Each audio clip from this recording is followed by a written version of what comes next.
The crystalline ships of the Hydrosians cut through Earth's deepest waters like shards of frozen starlight, their translucent hulls refracting the dim glow of their own bioluminescent engines. At 36,000 feet below sea level, where the pressure could crush conventional submarines like empty soda cans, the alien vessels moved with devastating grace through the midnight waters of the Mariana Trench. Inside the Challenger Deep Research Station, Dr. Madison Walker stood transfixed before the main observation window, her coffee mug forgotten in her hand as she watched the impossible unfold. The vessel's designs defied everything she knew about deep-sea engineering. No visible seams, no traditional propulsion systems, just pure crystalline structures that somehow maintained their integrity against pressures that should have shattered them instantly. "Dr. Walker," the station's eye chimed in, its usual calm voice carrying an edge of urgency. "I'm detecting unusual chemical signatures in the water. The crystalline structures are releasing compounds similar to those found in conquest pattern signatures we've documented from deep-sea organisms." Madison's eyes narrowed. She hadn't spent 6 years studying aggressive deep-sea bacteria and their chemical warfare patterns without learning to recognize a threat display when she saw one. "They're marking territory," she muttered, already moving to the station's advanced sensor array, just like cone snails before they attack. The first sign that the Hydrosians had catastrophically underestimated Earth's oceans came exactly 3 minutes later. Their initial scan of the research station had dismissed it as primitive technology, barely worth noting in their conquest logs. They had no way of knowing that the station's outer hull was home to billions of carefully cultivated extremophile bacteria, each strain selected and enhanced by Dr. Walker's team for their unusual properties. The lead Hydrosian ship extended a crystalline boarding tube toward the station, the transparent structure gleaming like diamond in the station's external lights. As it made contact with the hull, Madison allowed herself a grim smile. "Welcome to Earth," she whispered, activating the station's external temperature controls. The slight warming of the hull, just 2 degrees Celsius, triggered an explosive bloom of heat-loving bacteria. Within seconds, the crystalline boarding tube began to cloud, its perfect transparency marred by spreading patches of biofilm. The Hydrosians' first mistake was assuming that Earth's most primitive life forms were its least dangerous.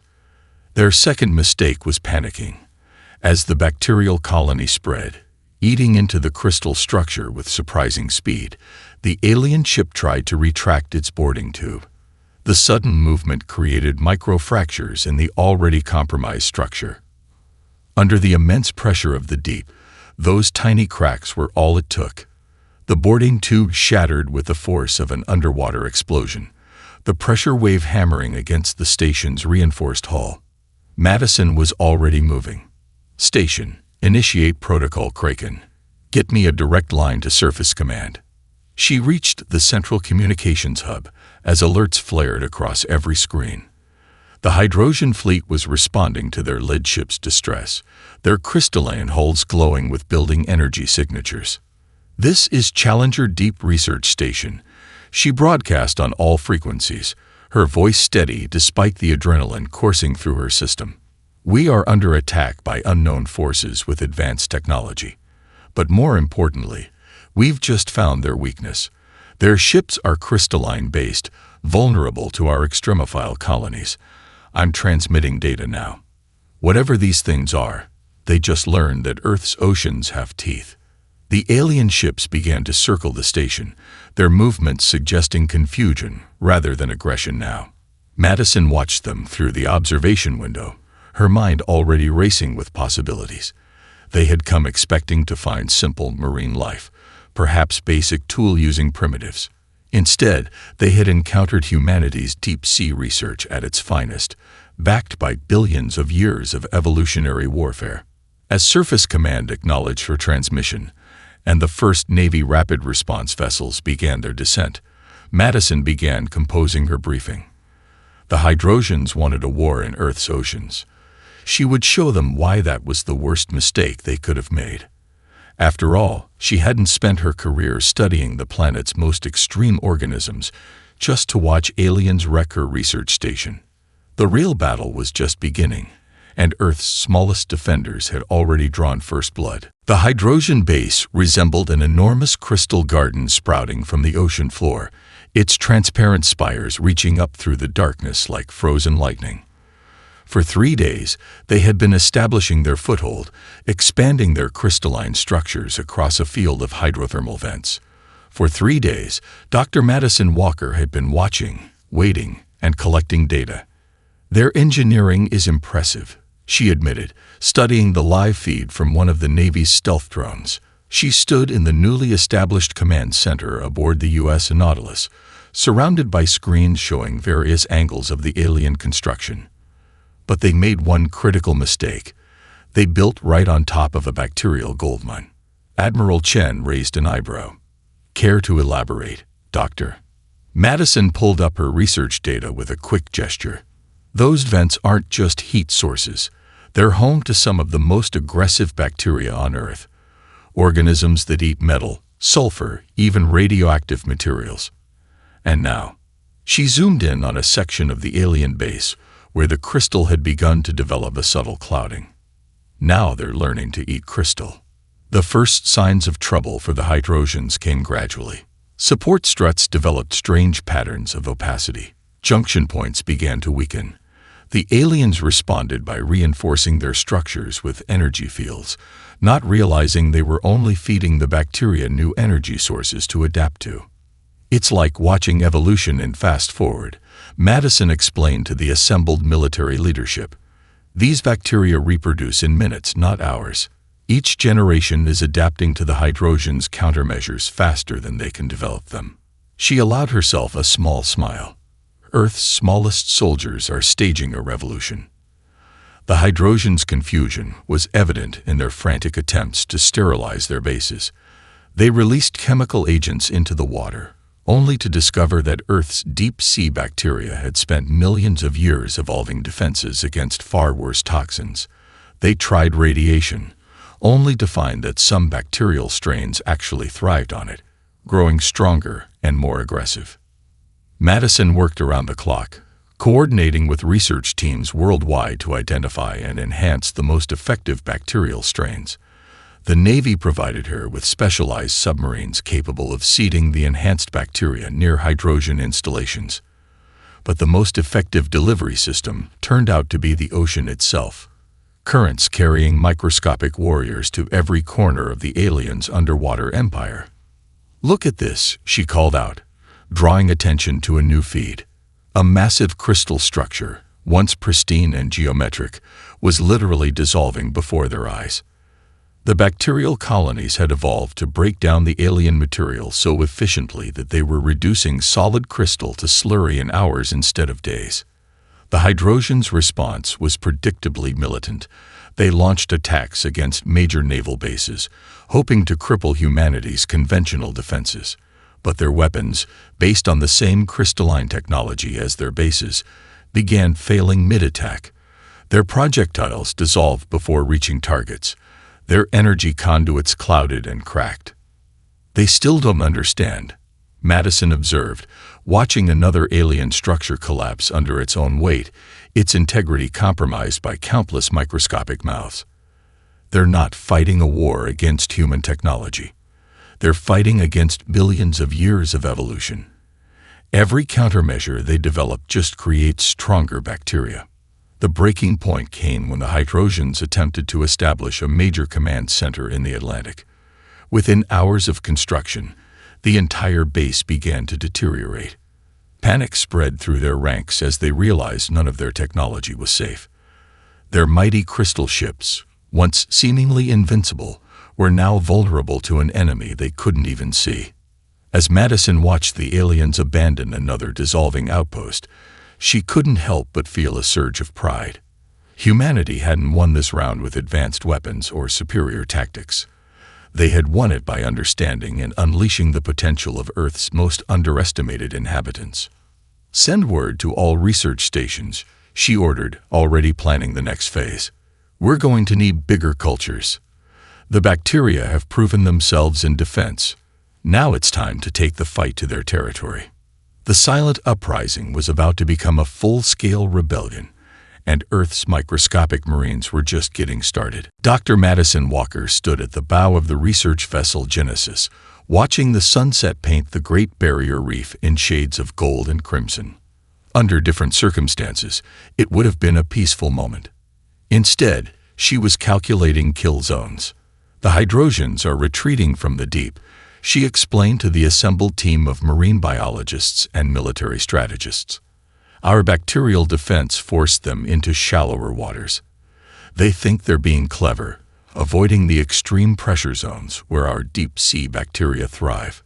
She tapped her tablet, bringing up a holographic map of the reef system. They have no idea they're swimming into nature's perfect killing field. The first Hydrosian scout ships arrived at dawn, their crystalline hulls reflecting the morning light like drifting diamonds. They moved cautiously through the coral formations, their sensors sweeping for human vessels but completely overlooking the reef itself.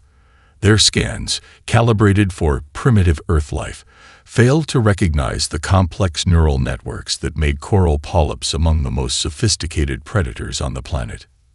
Now, Madison whispered into her comm unit.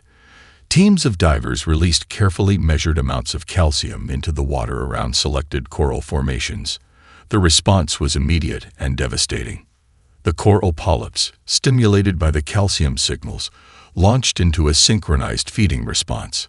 Millions of microscopic harpoons, evolved over millions of years to catch prey, fired simultaneously.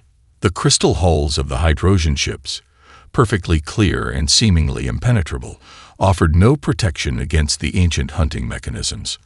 Their armor is compromised, reported a tactical officer.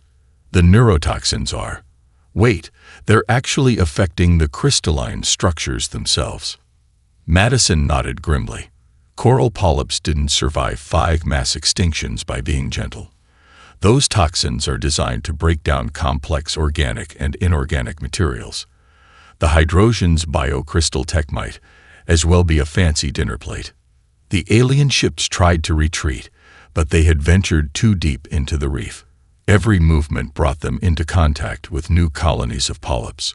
Their shields, designed to repel energy weapons and physical impacts, were useless against the microscopic biological attacks. Ship after ship began to crystallize, their once fluid structures becoming brittle and lifeless. Multiple Hydrosian vessels are reporting critical failures, announced the tactical officer.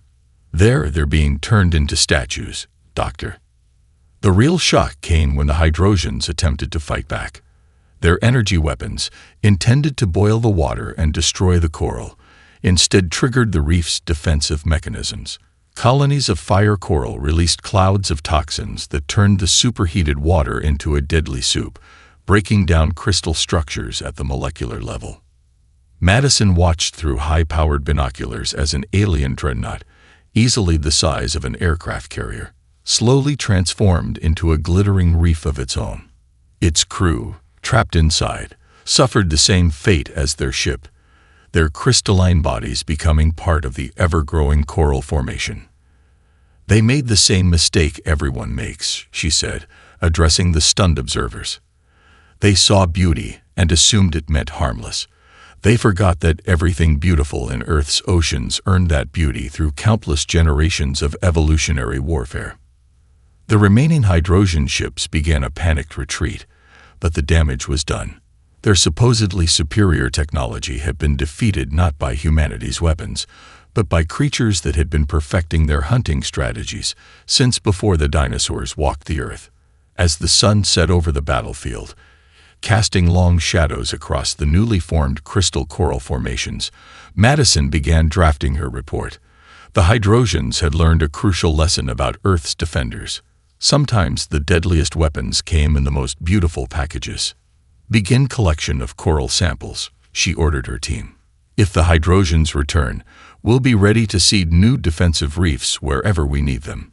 Today they learned why Earth's coral reefs have been called the rainforests of the sea, and why you should never underestimate an ecosystem that survived everything nature could throw at it for 500 million years.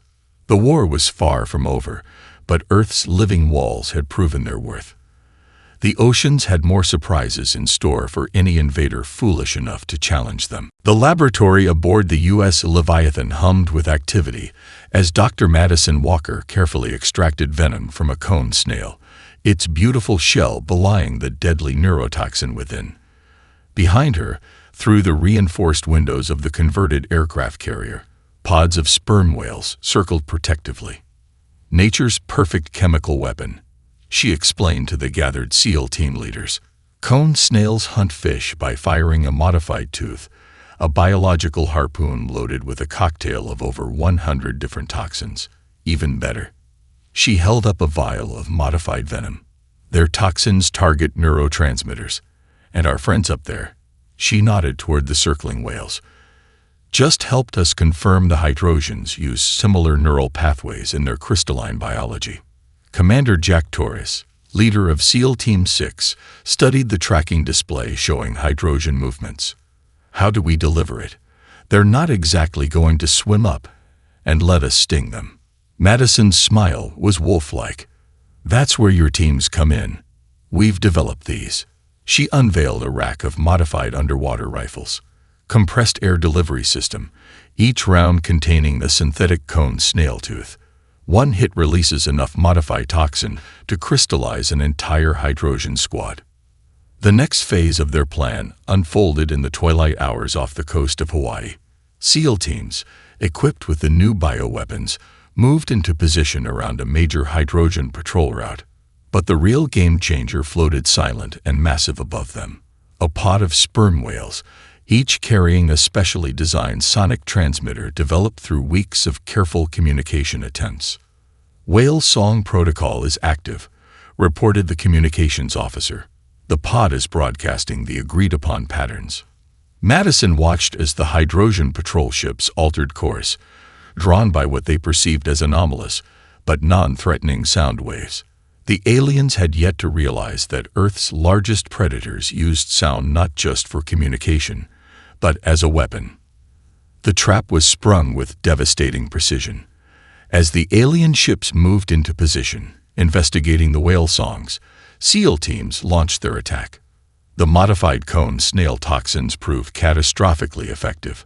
On contact, the crystalline structures of hydrogen combat suits began to harden and fracture. But the true power of their strategy revealed itself when the whales attacked.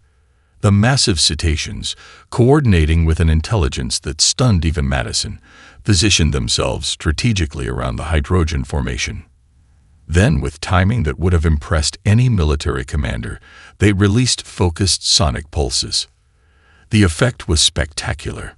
The already compromised crystal structures of the alien ships, weakened by the neurotoxins, shattered under the concentrated sound waves. What the hydrogens had dismissed as simple animal calls turned out to be more powerful than any conventional depth charge. Multiple enemy signatures lost, reported Tactical. The whales they're herding the survivors toward the secondary strike zone. Madison watched in awe as the massive mammals coordinated their efforts, using their bodies and sonic abilities to drive the remaining hydrogens into a kill box where more SEAL teams waited. The aliens, their defensive systems designed to counter human technology, had no protocol for dealing with 60-ton predators that could literally sing their ships apart. They're retreating to deeper waters, Commander Torres noted, watching the tactical display. Looks like your concert was a bit too much for them, Doc. Let them run, Madison replied, already downloading data from the engagement. They just learned something crucial about Earth's oceans. We don't just have weapons, we have allies. Partners who've spent millions of years perfecting their hunting techniques. As the SEAL teams regrouped and the whales continued their patrol, Madison began drafting her next proposal. The successful combination of human technology with natural weapons had opened up new tactical possibilities. If the hydrogens thought this was the worst Earth's oceans could throw at them, they were in for a rude awakening. Begin Phase 2 preparations, she ordered. And someone get me a line to the cetacean communication team. Our whale friends just earned themselves extra fish rations, and I have some ideas about how we can expand their role in the next operation. The ocean's arsenal was vast, and they had only just begun to unlock its potential. At 12,000 feet below sea level, darkness was absolute. The advanced sensors of the U.S. Leviathan picked up the retreating Hydrogen fleet, their crystalline ships now darkened to avoid detection. Dr. Madison Walker stood in the command center, watching the thermal readings of massive shapes moving through the black water around them. "They think the deep ocean is their sanctuary," she said, tracking the movement of a particularly large heat signature. "They're about to learn why Earth's abyssal zones have remained unconquered for millions of years." The ship's AI chimed in. "Doctor, the giant squid pods are responding to the sonic markers as predicted. Architeuthis is moving into attack formation." Weeks of careful preparation had led to this moment. After discovering that giant squid responded to specific frequencies, Madison's team had developed a way to guide the massive cephalopods toward Hydrogen positions. The aliens had no idea they were being hunted by creatures that had evolved to be perfect predators in absolute darkness. "Multiple contacts," reported the sonar operator. "Hydrogen fleet moving through the Charlie sector. And confirmation of sperm whale pod Echo 7 on intercept course." Madison nodded grimly. The pieces were in place. Initiate Operation Kraken. The first sign that something was wrong came when the Hydrogen rear guard disappeared from their formation. In the darkness, even their advanced sensors couldn't track the lightning-fast attacks of giant squid, their massive tentacles wrapping around crystalline hulls with crushing force. The aliens' panic was evident in their erratic movements, their ships scattering like startled fish. "They're breaking formation," Commander Torres observed, "moving right where we want them." The trap was elegant in its simplicity. As the Hydrogens fled the squid attacks, they found themselves being herded into deeper waters. At these depths, the pressure itself became a weapon. Their crystal ships, already stressed from previous battles, began to creak and groan. "Sperm whale pod is in position," announced Tactical. "They're initiating their dive." Madison watched the depth readings with calculated interest. The whales, natural masters of deep-sea hunting, drove even deeper into the abyss. The Hydrogens, trapped between the giant squid above and the diving whales below, faced a terrible choice: follow into crushing depths or face the tentacled hunters above. They chose wrong. The first Hydrogen ship imploded at 18,000 feet, its crystalline structure unable to withstand the immense pressure. The sound of its destruction attracted more giant squid, their huge eyes perfectly adapted to detect the faintest bioluminescence of the alien vessels. "Multiple enemy contacts lost," reported Tactical. "The squid they're actually learning the Hydrogen's evasion patterns. They're predicting their movements." Madison wasn't surprised. These creatures have been hunting in darkness since before mammals walked the earth. The Hydrogen's tactical algorithms are nothing compared to millions of years of evolutionary refinement. The final phase of the attack began when the sperm whales released their sonic pulses. At this depth, the focused sound waves were devastating, shattering already stressed crystal hulls like glass. The Hydrogen's screams, transmitted through their emergency frequencies, spoke of monsters in the dark, of tentacles and pressure and inevitable doom. "Enemy fleet is in full retreat," announced Tactical. "They're ascending rapidly, too rapidly. Their pressure compensation systems are failing." Madison watched as the retreating ships suffered catastrophic structural failures from the rapid pressure changes. The few that survived the ascent scattered in different directions, their once coordinated fleet reduced to panic-stricken fugitives. As the giant squid and whales returned to their hunting grounds, Madison began compiling data from the engagement. The Hydrogens had learned a crucial lesson. In Earth's deepest waters, no technology could match the perfection of natural evolution. "Begin recovery operations," she ordered. "I want analysis on any crystal fragments we can salvage. And make sure our deep-sea allies get rewarded. The squid and whales just proved themselves better warriors than any battleship." The abyss had demonstrated why it remained unconquered, and Earth's deep-sea defenders had added another victory to their growing legend. Dr. Madison Walker knew something was wrong when the ocean started to glow. From the observation deck of the U.S. Leviathan, she watched as patches of crystalline light spread through the water like toxic algae blooms. Chemical analysis complete, the ship's AI announced. The Hydrosians are releasing a crystalline compound into the water. It's similar to their ship materials but engineered to be water-soluble. Toxicity levels are rising exponentially. Madison gripped the railing, her knuckles white. They're trying to poison the entire ocean. Desperate bastards. But even as she spoke, her trained eye caught something unusual in the water's movement patterns. Wait, enhance Sector 7. What's causing those current disturbances?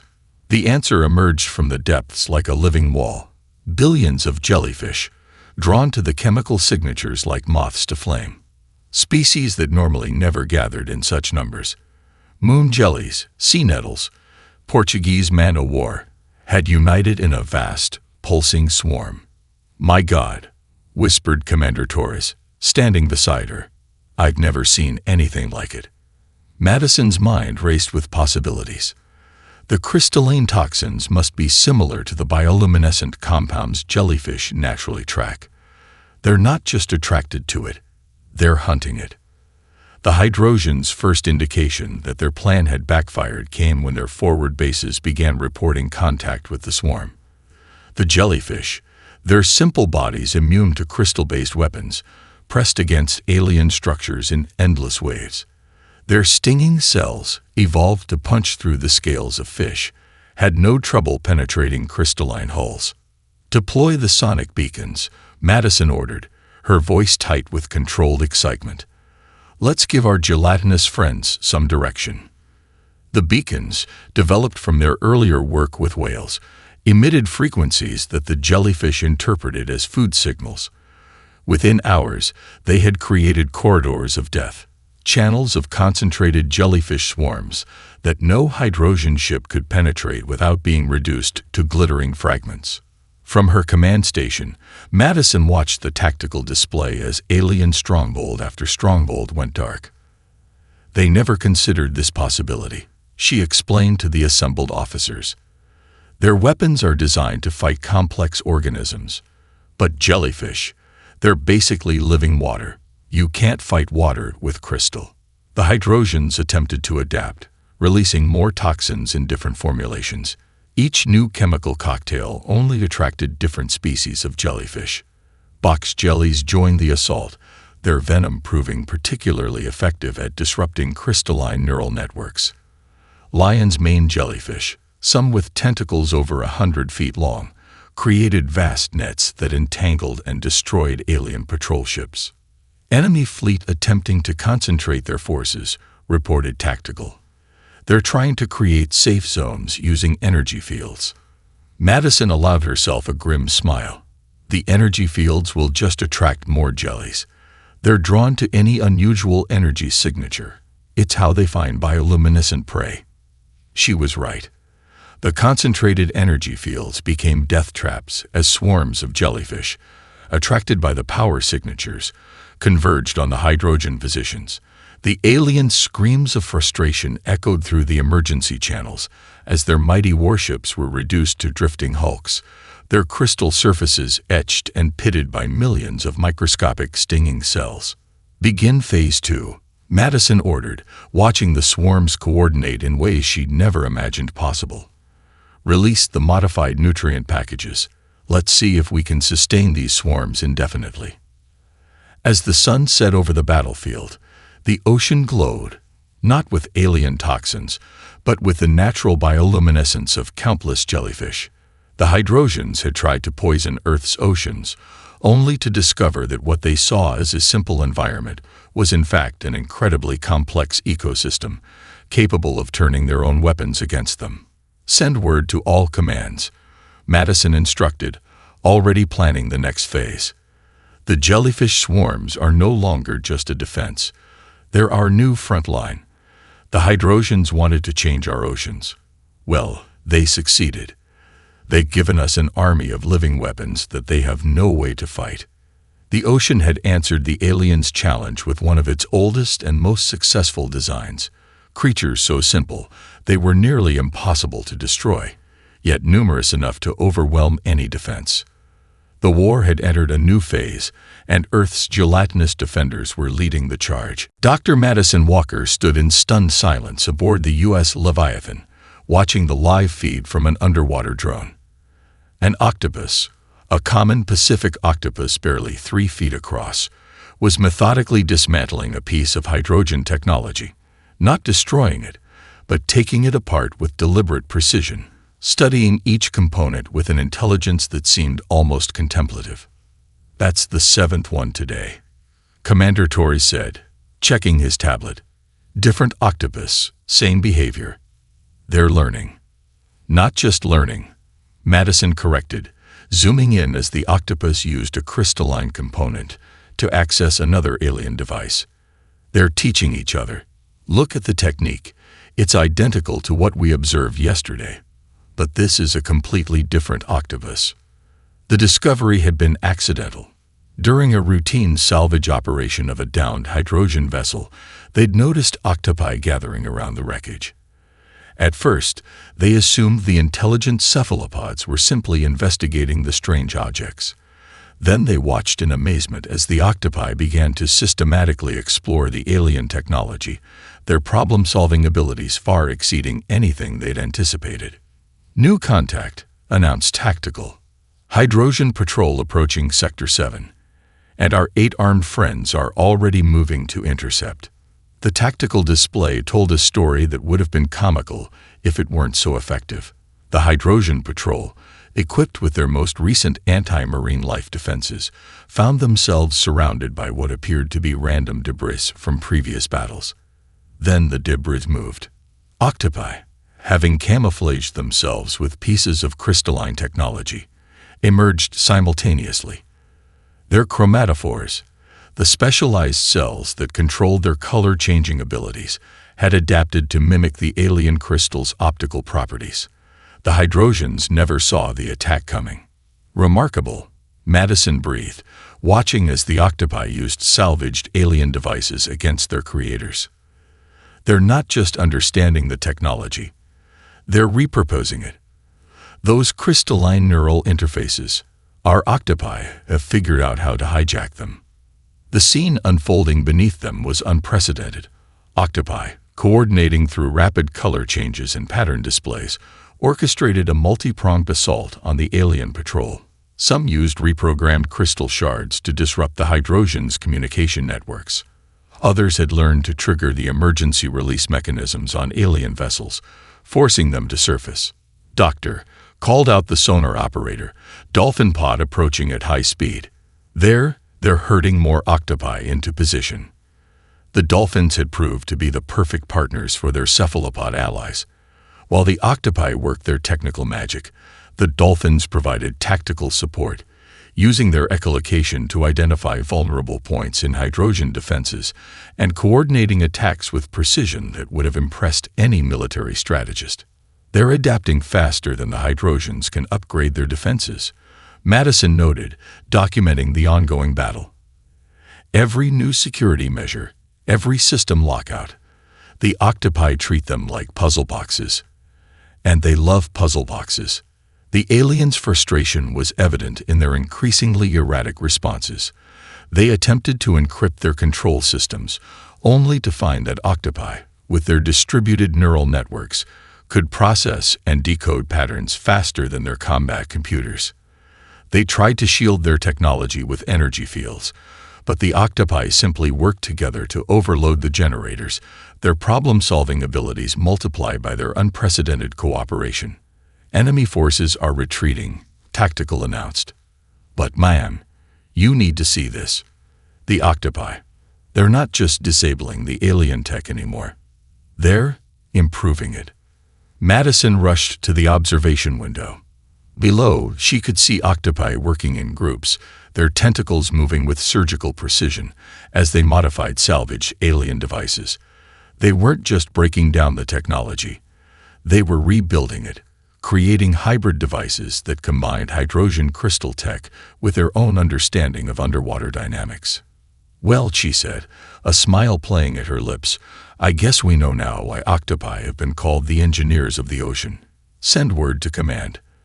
We need to expand our cephalopod cooperation program immediately. The Hydrosians thought they were fighting primitive animals. Instead, they'd given tools to some of the most intelligent problem solvers on Earth. The war had entered a new phase, and Earth's 8 armed engineers were leading the technological revolution. The waters of the Pacific churned with activity as the remaining Hydrosian fleet gathered for their final assault. Their crystalline ships, now reinforced and modified after countless defeats, formed a vast armada that stretched across the horizon. Dr. Madison Walker stood on the bridge of the U.S. Leviathan, watching Earth's defenders take their positions. "They're desperate," she observed, studying the tactical display. "They've committed every ship they have left. No retreat strategy, no fallback positions." She turned to Commander Torres. "They still don't understand what they're really fighting, do they?" "Multiple contacts approaching from the deep," announced Tactical. "Sperm whale pods surfacing in attack formation. Giant squid pods moving into flanking positions. Jellyfish swarms densifying along all approach vectors." The ocean itself seemed to come alive as Earth's marine defenders assembled. Pods of whales breached the surface in synchronized patterns, their massive bodies creating walls of moving water. Beneath them, vast swarms of jellyfish formed living barriers, their tentacles creating an impenetrable net of stinging cells. Schools of octopi, armed with modified alien technology, positioned themselves strategically throughout the battlefield. "Final transmission from Hydrosian Command received," reported communications. "They're demanding our surrender." Madison's laugh was sharp and cold. "Send our response. Welcome to Earth's oceans. Evolution sends its regards." The battle began with a devastating Hydrosian barrage. Energy weapons and crystal projectiles, turning the sea into superheated chaos. But Earth's defenders had evolved over millions of years to survive far worse. The jellyfish swarms absorbed the energy attacks, their simple bodies treating the weapons like nothing more than strong currents. Giant squid wrapped their tentacles around crystal ships.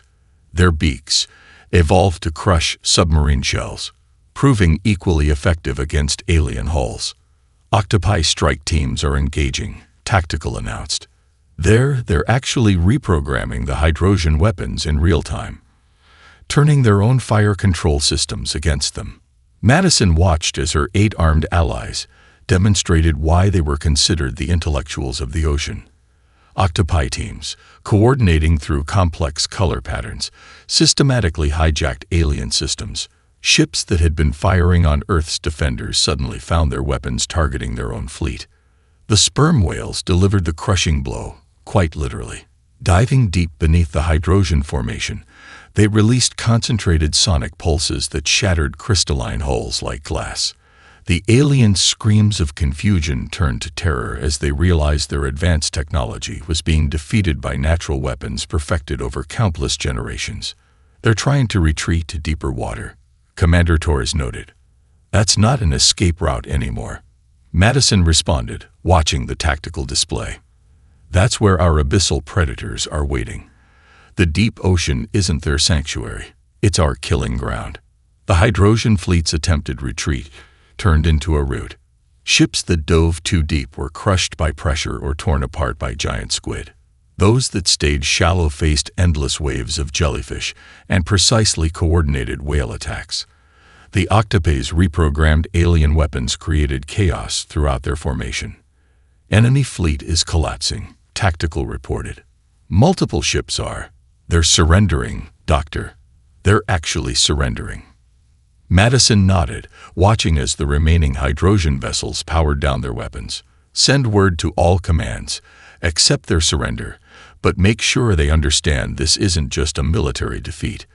They need to comprehend exactly what happened here." As the sun set over the battlefield, Madison drafted her final report.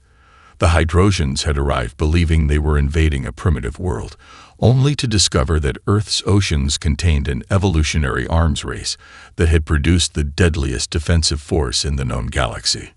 "Begin documentation protocols," she ordered. "I want every detail recorded. The Hydrosians came here looking for an easy conquest.